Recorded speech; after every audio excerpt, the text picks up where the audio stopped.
Buenas, las dos cosas que más me gustan de Sinusia son las siguientes. La primera es que siempre que voy a Sinusia a comprarme un libro, compro finalmente dos, al menos dos.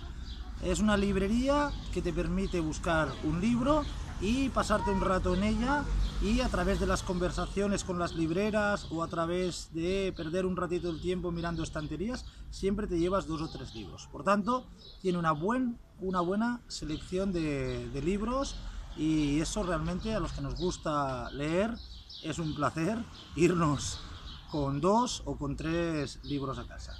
Por tanto, una de las cosas por las que no dejo de ir nunca a Sinusia. Y la segunda cosa que me gusta mucho y por la cual soy socio de la librería es que efectivamente siempre que les pido un libro que no tienen, lo buscan y me tienen informado del estado, ¿sí? Y me llaman, en fin, me cuentan el día que va a llegar, etcétera. Se preocupan de que los libros que no tienen nos lleguen muy pronto. Esas son las dos cosas que realmente me gustan de la librería Sinusia. Hay otras más también, pero estas dos me encantan y por eso soy fan de la librería Sinusia, del Ateneo Candela y de sus libreras. Chao.